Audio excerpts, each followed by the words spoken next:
Bismillahirrahmanirrahim. Assalamualaikum warahmatullahi wabarakatuh.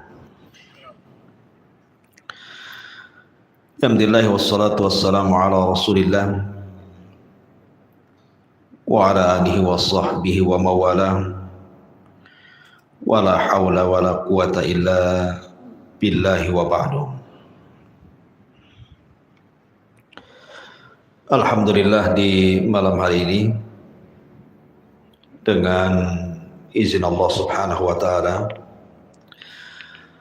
kembali kita bisa duduk untuk bertalabul ilmi, duduk di taman-taman sorga. Salawat dan salam kita hadiahkan kepada Rasul kita Nabi besar Muhammad sallallahu alaihi wa ala alihi wasallam. Sekedar murajaah saja apa yang pernah kita jelaskan pada waktu yang sudah lewat, karena libur panjang. Kita akan menjelaskan kembali tentang Siratul Mustafa, sejarah Nabi sallallahu alaihi wasallam.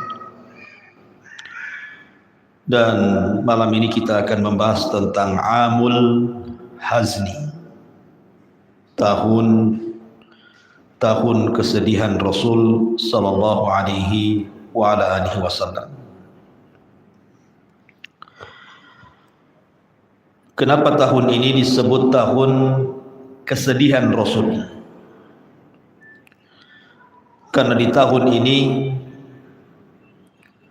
dua manusia yang selama ini menolong Nabi sallallahu alaihi wasallam dalam dakwah, mulai dari diangkatnya beliau menjadi rasul dengan berbagai macam ujian dan cobaan. Dua orang yang diharapkan Nabi sallallahu alaihi wasallam senantiasa menolong beliau wafat. Maka dengan wafatnya dua orang ini, maka tahun wafatnya disebut Amul Hazni, tahun kesedihan. Siapa orang ini? Kedua orang ini, yang pertama Abu Talib, paman Rasul, dan yang kedua Khadijah bintu Khuwailid, istri Rasul sallallahu alaihi wasallam.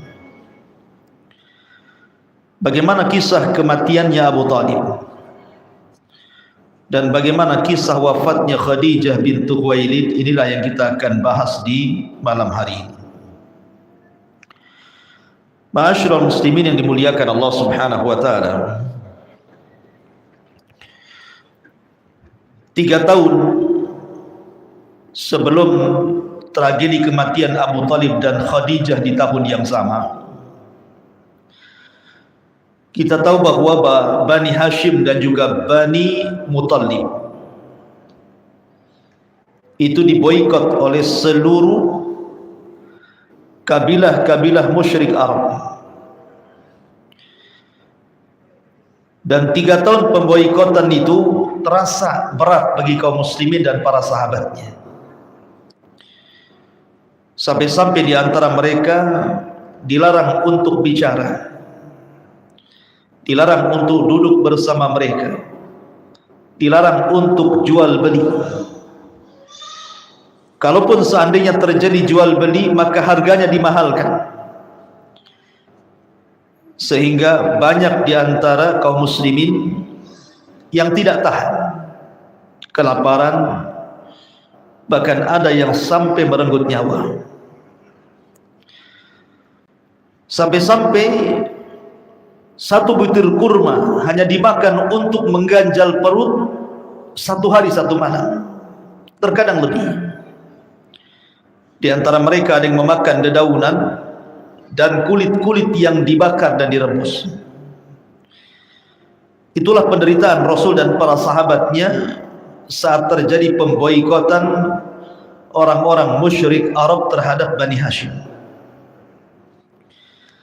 Karena 3 tahun pemboikotan ini cukup lama dan melelahkan, sehingga Abu Talib mengalami sakit yang parah. Maka setelah pemboikotan 3 tahun berturut-turut itulah, maka Abu Talib pun kemudian tepat di bulan Rajab, ada yang mengatakan di bulan Ramadan, tahun ke-10 setelah kenabian, dia pun meninggal dunia. Bagaimana kisahnya? Ma'asyiral muslimin yang dimuliakan Allah Subhanahu wa taala, Abu Talib ini satu di antara 4 paman Rasul yang masih hidup sampai diangkatnya beliau menjadi nabi dan rasul. Paman Rasul itu banyak, tetapi yang hidup sampai diutusnya Rasul itu cuma 4 saja. 2 mukmin dan 2 kafir. Adapun yang mukmin Abbas dan Hamzah. Dan Hamzah ini walaupun paman Rasul tetapi menjadi saudara sepersusuan Rasul karena disusui oleh wanita yang sama, Thuwaibah. Dan 2 kafir, Abu Lahab dan juga Abu Talib. Bedanya Abu Lahab dengan Abu Talib, Abu Lahab ini sudah kufur, memerangi Rasul. Bahkan saking sengitnya memerangi Nabi SAW dan agama Islam di zaman itu, sampai-sampai Allah Subhanahu wa taala turunkan surat yang akan dibaca sampai kiamat dibangkitkan. Celaan dan laknatan kepada Abu Lahab, tabbat yada abi lahabi wa tab, ma aghna anhu maluhu wa ma kasab, sayasla naran dzata lahab wa imra'atuhu hammalatal hatab fi jidha hablum min masad. Berbeda dengan Abu Talib. Abu Talib ini memang tidak memeluk Islam, walaupun dalam hatinya sebenarnya Abu Talib ini yakin dengan Islam.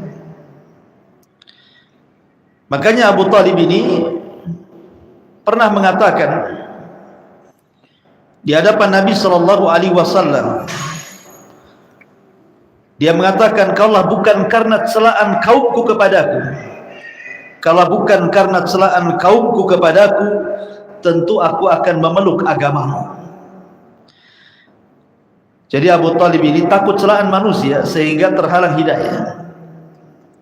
Padahal Abu Talib ini orang yang paling mencintai Rasul dan paling dicintai Rasul. Terbukti saat pemboikotan 3 tahun lamanya itu, terkadang Abu Talib itu di malam hari mengetuk rumah Rasul, kemudian masuk ke rumah Nabi SAW, kemudian mengatakan, "Ya Muhammad, ya ibna akhi, wahai anak saudaraku, sebaiknya engkau tidur di kamarku, biar aku yang tidur di kasur." Kenapa Abu Talib mengatakan seperti itu kepada Nabi SAW, meminta agar tukar-tukaran tempat tidur? Karena Abu Talib tahu bahwa pemboikotan ini adalah bentuk permusuhan orang-orang kafir Quraisy kepada Rasul dan agamanya. Sehingga Abu Talib ada ketakutan kalau seandainya di malam hari tiba-tiba ada panah, ada tombak, atau ada orang yang menyerang mendadak ke rumah itu sehingga membunuh Rasul. Maka Abu Talib sampai kemudian mengorbankan jiwanya, memindahkan tempat tidur Rasul agar tidak terjadi hal yang tidak diinginkan. Itulah bentuk kecintaan Abu Talib kepada Nabi SAW. Makanya wajar kalau seandainya Nabi SAW itu sangat cinta dengan Abu Talib. Ketika Abu Bakar Siddiq radhiyallahu an di momen kebahagiaan, karena ayahandanya Abu Quhafah hendak masuk Islam, dan Abu Bakar itu seluruh keluarganya masuk Islam. Tidak ada satupun keluarga dari seluruh sahabat Rasul yang semuanya masuk Islam kecuali keluarga Abu Bakar. Ada yang duluan masuk Islam, ada yang belakangan. lah yang belakangan masuk Islam di keluarga Abu Bakar lah ayahnya sendiri Abu Quhafa. Masuk Islam saat terjadi Fathu Mekah. Ketika Fathu Mekah, pembebasan kota Mekah, hidayah masuk ke lubuk hati Abu Quhafa ayahanda Abu Bakar Siddiq radhiyallahu anhu. Maka Abu Quhafa pun meminta kepada Abu Bakar putranya untuk memapah beliau berjumpa dengan Rasul. Kata Nabi SAW ketika melihat Abu Quhafa yang dipapah oleh Abu Bakar, kata Rasul, ya Abu Bakar, kenapa engkau tidak memanggil diriku supaya aku yang datang ke rumahmu? Kasihan orang tua renta ini. Tapi Abu Bakar Siddiq radhiyallahu anhu mengatakan, tidak, kami yang harus datang kepadamu wahai Rasul. Bapakku Abu Quhafa, dia hendak masuk Islam dan berbaiat kepada agama. Maka Nabi SAW kemudian duduk di hadapan Abu Quhafa. Kemudian tangan Abu Quhafa memegang tangan Rasul, bersalam. Tiba-tiba ketika Abu Quhafa hendak mengucapkan dua kalimat syahadat, asyhadu an la ilaha illallah wa asyhadu annaka Rasulullah, fabaka Abu Bakar. Abu Bakar tiba-tiba menangis. Sehingga Nabi SAW heran. Di momen kebahagiaan orang tuanya masuk Islam, bagaimana pula kemudian dicampur dengan haru tangis Abu Bakar Siddiq radhiyallahu anhu. Kata Nabi SAW, wa ma yubkika ya Abu Bakr, apa yang membuat anda menangis wahai Abu Bakar? Lihat jawaban Abu Bakar Siddiq radhiyallahu anhu. Dia mengatakan, ya Rasulullah, seandainya tangan yang menjulurkan pada hari ini, yang hendak berbaiat kepadamu dan masuk Islam kepada agamamu, itu bukan tangan ayahku, tapi tangan pamanmu Abu Talib yang sudah meninggal itu. La an yakuna yaduhu maqama yadihi, kalau seandainya yang menjulurkan tangan ini bukan tangan ayahku tapi tangan pamanmu Abu Talib, khairun alayya min an akun, khairun alayya min an yakun, tentu itu lebih baik lagi dan lebih aku sukai dibandingkan keislaman ayahku dibandingkan pamanmu. Seandainya masuk Islam pamanmu, aku lebih bahagia. Kenapa Abu Bakar Siddiq mengatakan seperti itu? Karena Abu Bakar tahu posisi Rasul dengan Abu Talib, sangat cinta dengan Abu Talib itu. Makanya kemudian Abu Bakar sedih dan ingin membahagiakan Rasul sallallahu alaihi wa ala alihi wasallam. Ma'asyiral muslimin yang dimuliakan Allah azza wa jalla, ketika Allah subhanahu wa ta'ala berfirman dalam surah Ad-Duha, wa wajadaka yatiman fa'awa, dan kami dapati engkau Muhammad dalam kondisi yatim, fa'awa, maka Allah yang melindungi dirimu. Umumnya anak yatim, ikhwan, biasanya ditelantarkan. Itulah anak yatim. Kebanyakan anak yatim itu tidak terawat.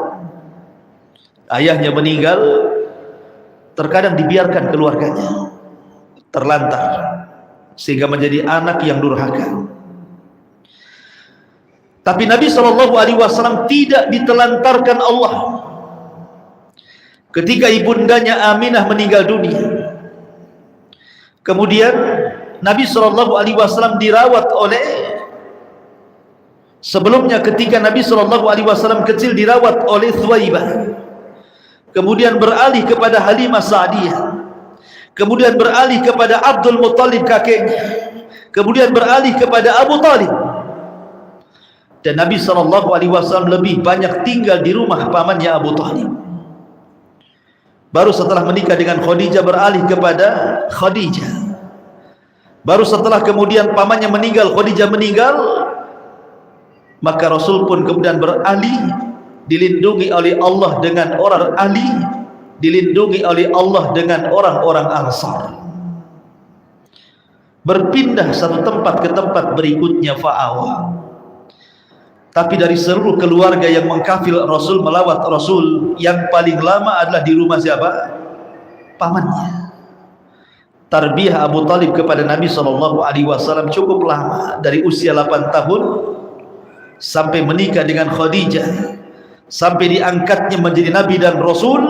Abu Talib senantiasa menyayangi Nabi SAW. Makanya wajar Rasul tidak bisa melupakan kebaikan Abu Talib.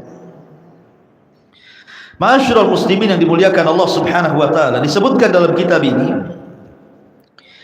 ketika Abu Talib sakit parah setelah adanya pemboikotan itu,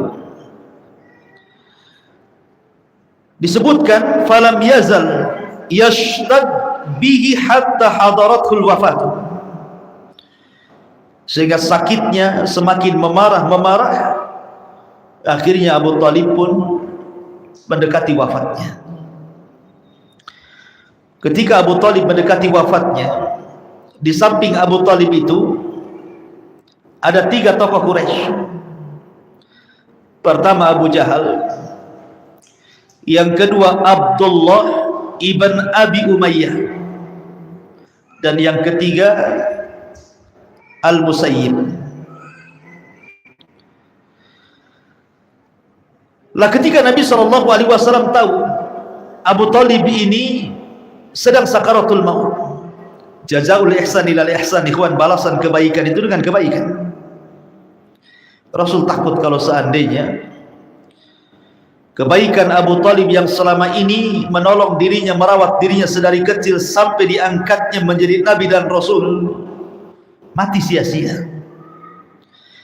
Dia ingin Abu Talib mati dalam posisi dia memeluk Islam, supaya kebaikan tidak hilang maksudnya.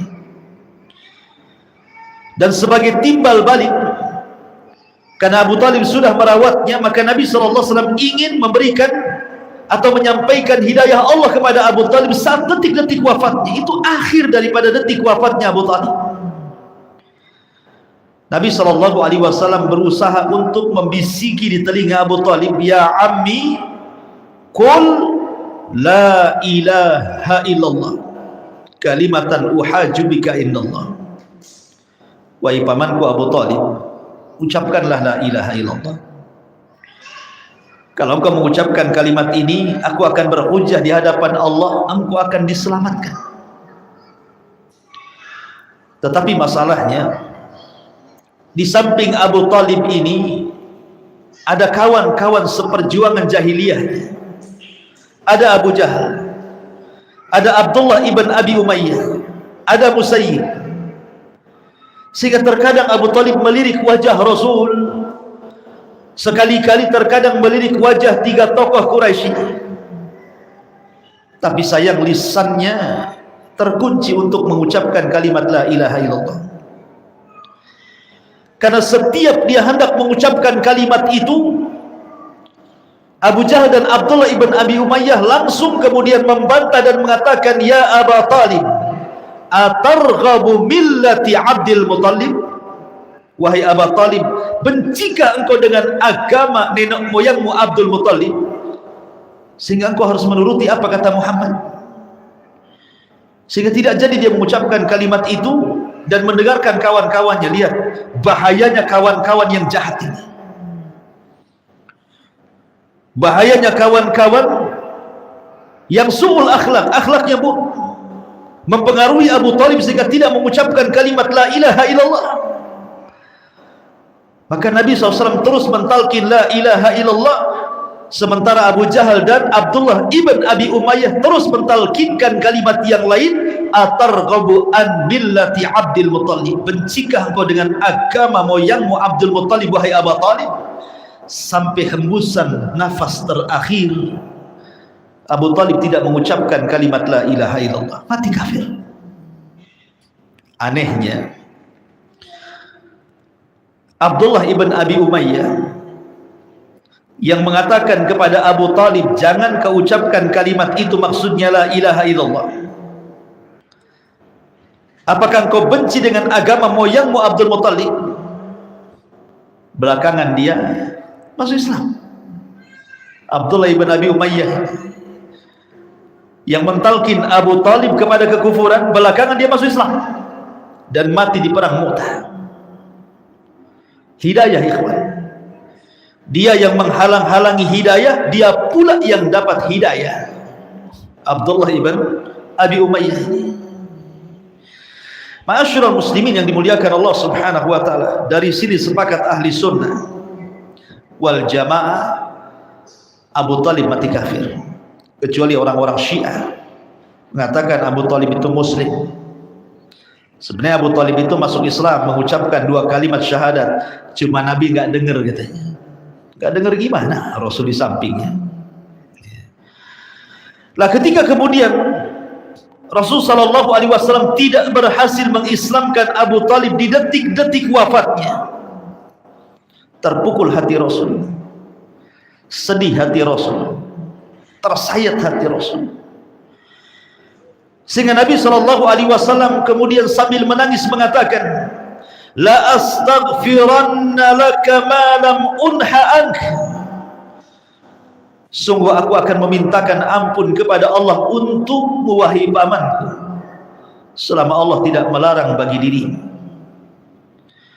Tetapi kemudian ketika Rasul sallallahu alaihi wasallam mengangkat kedua tangannya hendak memintakan ampun akan dosa-dosa Abu Talib, turun ayat, maka lin nabi walladzina amanu an yastaghfiru lil musyrikin walau kanu ulil qurba min ba'di ma tabayyana lahum annahum ashabul jahim. Tidak layak bagi seorang nabi, tidak layak bagi orang-orang yang beriman memintakan ampun kepada orang-orang musyrik walaupun mereka keluarga paling dekat dengan dia, setelah jelas bahwa mereka akan masuk ke neraka Jahannam. Maka Allah Subhanahu wa taala turunkan ayat yang lain dan mengatakan, innaka la tahdi man ahbabta walakinallaha yahdi man yasha. Wahai Muhammad, engkau tidak bisa memberikan hidayah kepada orang yang kau cintai, karena hidayah itu Allah berikan kepada siapa yang dikehendaki. Hidayah itu milik Allah. Nabi SAW tidak bisa menghantarkan hidayah kepada Abu Talib, dan itu ujian Rasul SAW dan pelajaran bagi kita. Kalau para nabi saja tidak memegang hidayah di tangannya, Nabi Allah Ibrahim yang merupakan Abul Anbiya tidak bisa memberikan hidayah kepada ayahnya Azar. Nabi Nuh alaihi salatu wassalam, awalur rusul, rasul pertama di alam semesta yang merupakan Abul Bashari Tsani, bapak manusia kedua, tidak sanggup memberikan hidayah kepada putranya Kan'an. Termasuk Nabi SAW tidak bisa menghantarkan hidayah kepada Abu Talib, paman yang dicintainya dan mencintainya. Apatah lagi kita. Kita ini manusia biasa, bukan nabi, bukan rasul, bukan pula para sahabat, para tabi'in. Kita ini orang belakangan. Maka hidayah itu milik Allah. Oleh karena itulah maka pertahankan hidayah itu dan tularkan hidayah itu kepada orang lain.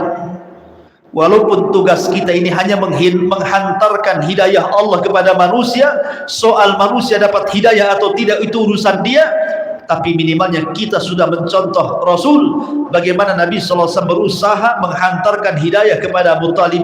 Akan tetapi sekali lagi hidayah itu milik Allah Subhanahu wa ta'ala. Wa ma 'alaika illal balagh. Tugas kamu wahai Muhammad cukup menyampaikan. Soal mereka nerima atau tidak kan urusan mereka. Makanya antum kalau berdakwah pegang kaidah ini. Kita ini hanya menyampaikan kebenaran. Sampaikan kebenaran di tengah-tengah keluarga. Sampaikan kebenaran di tengah-tengah manusia. Soal mereka menerima atau tidak itu urusan mereka. Dan tidak dituntut agar mereka mengikuti apa yang kita dakwahkan. Kita hanya dituntut menyampaikan kebenaran saja. Selesai. Lihat ketika Nabi SAW bermimpi, melihat ada Nabi tidak punya pengikut, melihat ada Nabi pengikutnya 1, 2, 3, 10 pengikut. Walaupun ada Nabi ribuan bahkan jutaan pengikut. Tetapi ketika ada nabi tidak ada pengikut sama sekali, apakah kita katakan dakwahnya gagal? Tidak. Gagal dan tidaknya dakwah itu bukan banyak dan tidaknya pengikut, tapi gagal dan tidaknya dakwah itu bicara soal sudahkah kita menyampaikan kebenaran atau bukan. Kalau kita sudah menyampaikan kebenaran tapi tidak ada orang yang mengikuti, Anda sudah berhasil berdakwah. Kenapa? Karena sudah menyampaikan kebenaran walaupun pahit rasanya. Tetapi kalau Anda belum menyampaikan kebenaran walaupun 1 juta orang mengikuti Anda, maka Anda belum berhasil berdakwah kepada Allah Azza wa Jalla, karena belum menyampaikan kebenaran masalahnya. Taib. Ma'asyiral muslimin yang dimuliakan Allah Azza wa Jalla, suatu ketika Abbas, paman Rasul Abbas ini kan tahu bagaimana perjuangan Abu Talib mentarbiyah Rasul sampai membentengi Rasul saat beliau diangkat jadi Nabi dan Rasul. Ketika orang-orang Quraisy datang kepada Abu Talib hendak mencelakakan Nabi, kemudian mengatakan, ya Abu Talib, inna ibna akhik qad sabba alihatina wa farraqa jama'atana wa saffaha ahlamana. Wahai Abu Talib, anak saudara si Muhammad itu sudah menjelek-jelekan agama kami, memporak-porandakan barisan kami, menghina bapak moyang kami. Kalau Anda tidak mencegahnya, kami yang akan mencegahnya. Akhirnya Abu Talib tidak langsung menyampaikan hal ini kepada Rasul. Besoknya mereka datang lagi dan mengatakan hal yang sama. Besoknya mereka datang lagi dan menyampaikan hal yang sama kepada Abu Talib. Abu Talib kasihan dengan Rasul. Kalau terjadi sesuatu kepada Nabi SAW, dia datang dan menyampaikan, ya ibna akhi, wahai anak saudaraku, orang-orang musyrik sudah mengatakan ini dan itu kepadaku, sebaiknya hentikan dakwahmu sementara. Maka Nabi SAW mendengar apa yang dikatakan Abu Talib. Dia marah kepada orang-orang musyrik. Walaupun ucapan ini sebagian ulama melemahkannya, tetapi ucapan ini masyhur di buku-buku sejarah. Kata Nabi SAW, "Law wada'u syamsa fi yamini wal qamara fi shimali ala an atruka hadzal amra wallahi ma taraktu." Seandainya mereka membawa matahari kemudian diletakkan di tangan kananku dan bulan di tangan kiriku, memaksa aku meninggalkan dakwah yang mulia ini, demi Allah aku tidak akan meninggalkannya. Melihat semangatnya Rasul, Abu Talib pun luluh hatinya dan mengatakan, kalau itu yang kau mau wahai Muhammad, kul ma syi'ta waf'al ma ahbabta, katakan sesukamu, perbuat sekehendakmu, aku akan berusaha membentengi. Lah Abbas ini tahu bagaimana perjuangan Abu Talib dalam membentengi Nabi SAW dari musuh-musuhnya. Tiba-tiba Abu Talib mati tidak mengucapkan kalimat la ilaha illallah. Maka Abbas datang menemui Nabi SAW dan mengatakan, wahai Rasul, pamanmu Abu Talib ma'ruf sudah membantu dan menolong dakwah. Apakah pertolongan yang selama ini dia sumbangkan kepadamu bermanfaat bagi dia pada hari kiamat? Apakah pertolongan Abu Talib selama dia masih hidup kepadamu wahai Muhammad, wahai Rasul, wahai Nabi Allah, bermanfaat untuk dia pada hari kiamat? Lihat jawaban Nabi SAW kepada Abbas ibn Abdul Muttalib. Dia mengatakan, huwa fi dhahdhahi min nari walaula ana lakana fi darkil asfali minan nar. Kata Nabi SAW, sungguh sebenarnya Abu Talib itu harusnya berada di gelombang api neraka. Kalau bukan karena diriku, kata Rasul, tentu dia akan diletakkan di neraka yang paling dasar. Harusnya Abu Talib itu berada di gelombang api neraka. dan harusnya dia berada di neraka yang paling dasar. Tapi kalau bukan karena diriku meminta syafaat khusus kepada Allah, tentu Abu Talib tidak akan diringankan azabnya. Tapi karena ada syafaatul khusus dari Nabi SAW, maka Abu Talib diletakkan di neraka yang nerakanya sampai tumitnya saja. Jadi dangkalnya neraka itu sampai tumitnya Abu Talib, tidak sampai menenggelamkan dirinya. Tapi kata Rasul, walaupun nerakanya Abu Talib sampai kepada tumitnya, cukup mendidihkan kepalanya. Dan itu seringan-ringannya adab orang kafir. Abu Talib karena syafaat khusus yang diberikan oleh Allah kepada beliau atas syafaat Nabi SAW. Inilah kisah yang pertama, wafatnya Abu Talib, dan Rasul terpukul dengan wafatnya beliau. Ma'asyiral muslimin yang dimuliakan Allah Subhanahu wa taala, maka selang beberapa waktu di tahun yang sama, tahun ke-10, rupanya kesedihan Nabi SAW tidak berhenti sampai di situ. Nabi SAW lebih terpukul lagi saat kematian Khadijah, istri tercintanya. Kematian Abu Talib sudah memukul hatinya. Rupanya kematian Khadijah jauh lebih memukul jiwanya. Bagaimana kisah wafatnya Khadijah?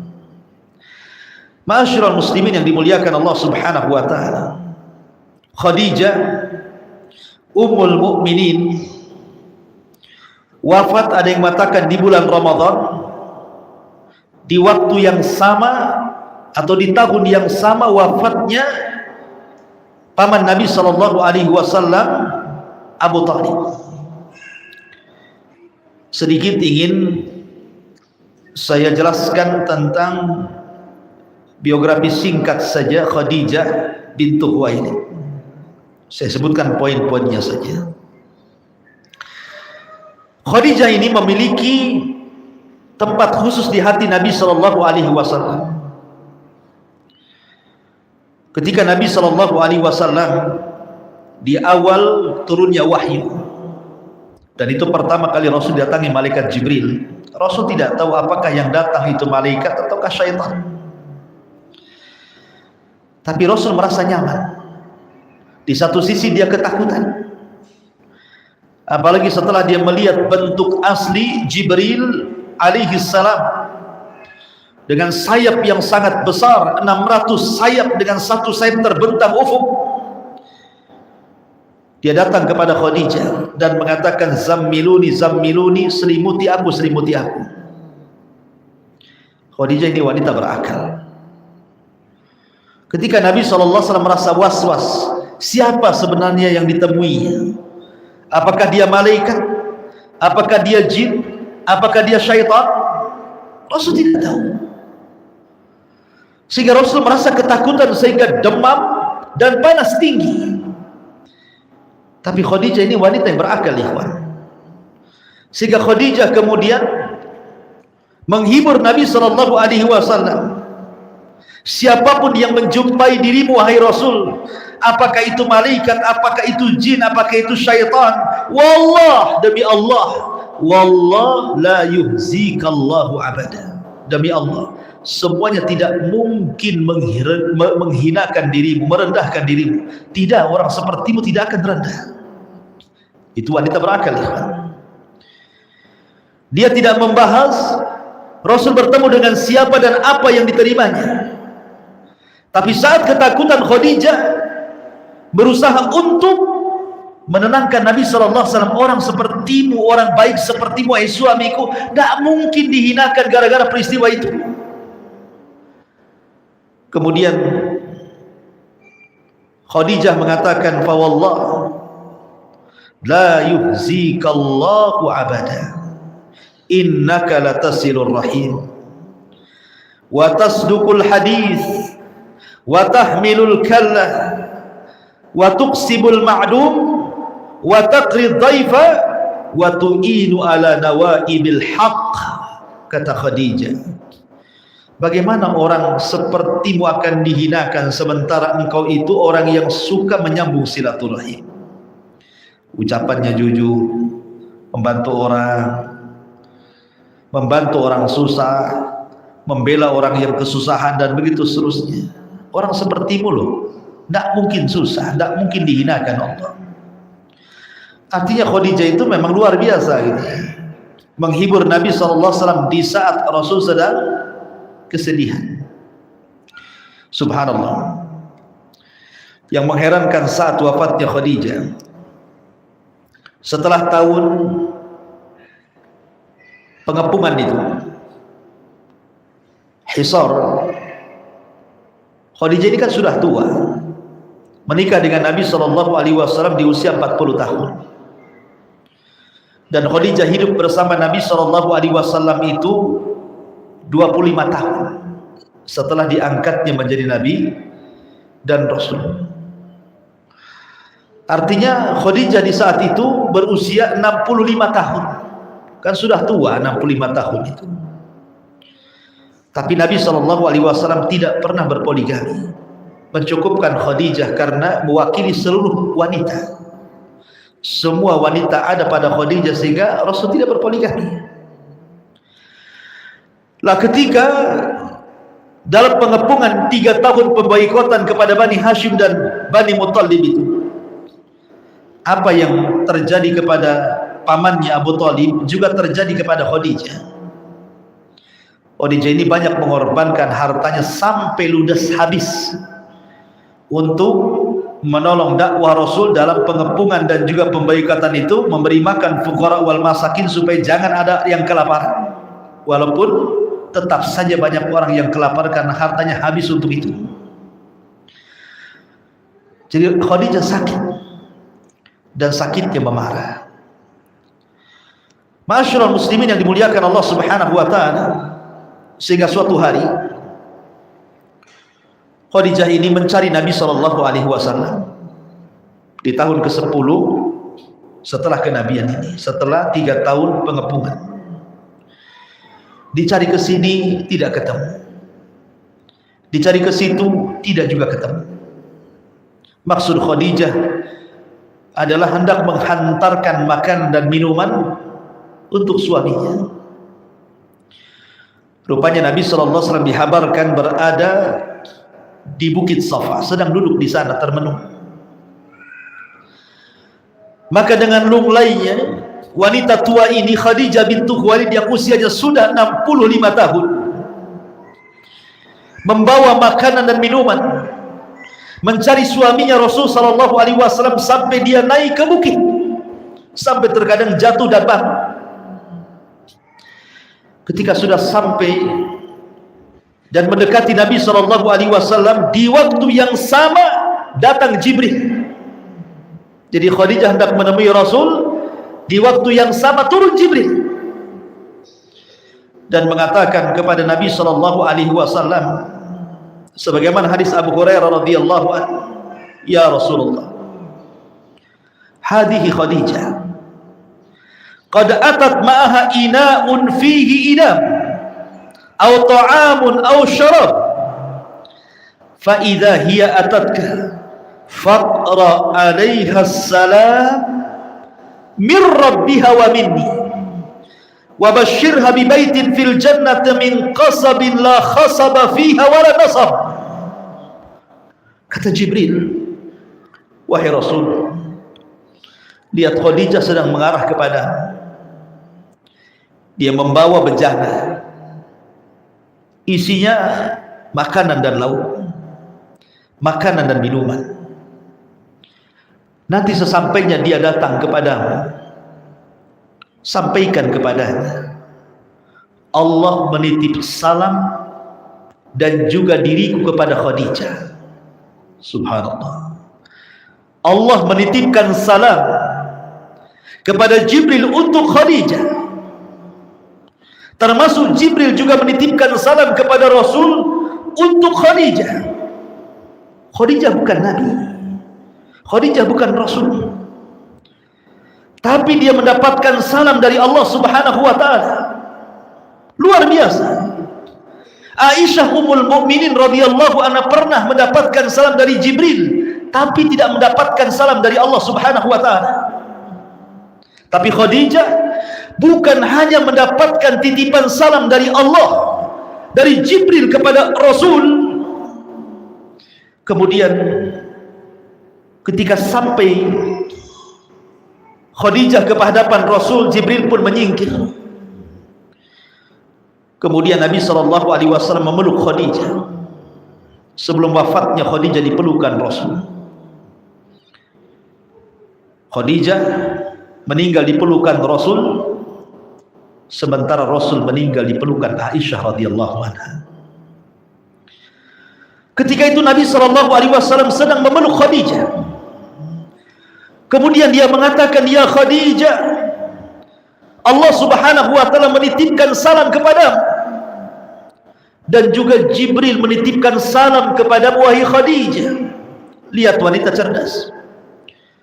Khadijah mengatakan di hadapan Nabi SAW, "Innallaha huwas salam wa ala Jibril assalam wa alaika ya Rasulullah assalamu wa rahmatullahi wa barakatuh."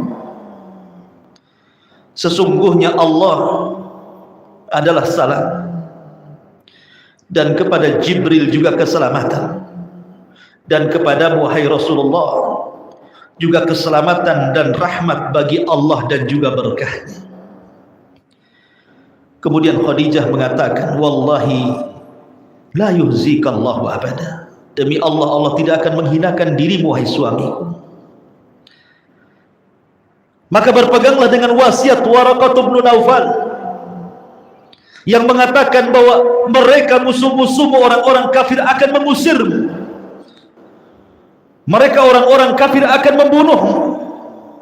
Isbir ya Rasulullah, bersabarlah wahai engkau wahai suamiku wahai Rasulullah. Maka selang beberapa saat kemudian Khadijah menghembuskan nyawa terakhirnya di pelukan Nabi sallallahu alaihi wasallam. Khadijah bintu Khuwailid radhiyallahu anha. Ma'asyiral muslimin yang dimuliakan Allah Subhanahu wa taala. Khadijah meninggal di pelukan Rasul. Dan Nabi sallallahu alaihi wasallam meninggal di pelukan Aisyah radhiyallahu anha. Suatu ketika Nabi sallallahu alaihi wasallam berjumpa dengan Jibril, Jibril sempat mengatakan kepada Nabi sallallahu alaihi wasallam, "Wa basyirha bi baitin," sampaikan kabar gembira kepada Khadijah dengan satu rumah yang megah di sorga dari mutiara yang sangat indah, la khasaba fiha wala nasab, yang tidak ada kebisingan dan tidak ada keletihan di rumah itu. Ya, karena rumah Khadijah sudah terbuka bagi Nabi sallallahu alaihi wasallam. Dan Khadijah tidak pernah membuat bising Rasul, membuat lelah letih Rasul dalam kehidupan rumah tangganya ataupun saat menginfakkan seluruh hartanya untuk perjuangan dakwah Rasul. Makanya wajar, maka Allah Subhanahu wa taala mengganti Khadijah dengan rumah yang sangat indah di sorga, karena rumahnya sudah menjadi rumah bagi Nabi sallallahu alaihi wasallam. Aisyah radhiyallahu anha suatu ketika cemburu kepada Khadijah yang selalu dipuja-puja Rasul karena kebaikannya, padahal Khadijah sudah meninggal dan Aisyah masih muda dan cantik. Kata Aisyah radhiyallahu anha, "Ya Rasulullah, Allah sudah menggantikan wanita untukmu yang jauh lebih baik dibandingkan Khadijah." Maksudnya dirinya. Tapi Nabi SAW mengatakan, "Tidak wahai Aisyah, kebaikan Khadijah tidak mungkin tergantikan." Bagaimana bisa tergantikan? Dia adalah ummu iyal, dia adalah ibu bagi anak-anakku, dia orang yang pertama beriman saat manusia kufur, dia orang yang pertama membenarkan saat manusia mendustakan, dia orang yang pertama kali menginfakkan seluruh hartanya di saat manusia bakhil. dan seluruh keturunanku lahir dari sulbi Khadijah bintu Khuwailid radhiyallahu anha. Sedemikian itulah Nabi SAW memuji Khadijah. Sampai-sampai Rasul mengatakan, kamu la minar rijal kathirun, laki-laki sempurna itu banyak, tetapi walam yakmul minan nisa illa arba, tapi wanita yang sempurna tidak ada kecuali 4 wanita di dunia ini. Kemudian Rasul menyebutnya, pertama Asiyah bintu Muzahib, yang kedua Maryam bintu Imran, yang ketiga Khadijah istrinya bintu Khuwailid, yang keempat Fatimah bintu Rasulullah SAW. Kemudian Rasul mengatakan, adapun keistimewaan Aisyah dengan wanita-wanita yang lainnya seperti keistimewaan sarin di antara seluruh makanan. Sarin itu makanan yang paling enak di zaman itu. Ma'asyiral muslimin, jamaah sekalian yang dimuliakan Allah Subhanahu wa taala. Saat wafatnya Khadijah, Nabi itu sangat terpukul luar biasa. Ya, pertama kan dalam tahun yang sama Abu Talib meninggal, dan itu sangat menyakitkan. Tersayat hati Rasul. Tiba-tiba disusul dengan Khadijah pula. Makin menumpuk kemudian kesedihan Rasul, sehingga para ulama al-mu'arrikhin al-mujtahidin memberi nama tahun wafatnya 2 manusia terbaik ini dengan Amul Hazni, tahun kesedihan. Ketika Nabi SAW terus menangis karena wafatnya Khadijah dan sebelumnya pamannya Abu Talib, para sahabat datang, maksudnya meredakan Rasul supaya Rasul jangan terlampau sedih banget gitu. Banyak yang harus diurusi. Sahabat mengatakan, ya Rasul, khafif Rasul, sudahlah. Tapi Rasul mengatakan di hadapan para sahabatnya, bagaimana aku akan berhenti dari kesedihan ini sementara mereka yang telah meninggalkan diriku adalah orang-orang yang berjasa kepadaku. Lihat Khadijah, dia orang yang pertama beriman saat kalian kufur, dia orang yang pertama benarkan saat kalian mendustakan, dia orang yang pertama kali menginfakkan seluruh hartanya saat kalian tidak ada satupun yang menginfakkan harta kalian untuk kepentingan dakwah. Dari sini kemudian sahabat terdiam, dan Nabi SAW pun kemudian terdiam. Wallahu a'lam bishawab. Inilah kisah Amul Hazni yang dikisahkan oleh para ulama sejarah. Subhanakallah bihamdika asyhadu an la ilaha illa anta astaghfiruka wa atubu ilaik. Allah ta'ala alam. Assalamualaikum warahmatullahi wabarakatuh.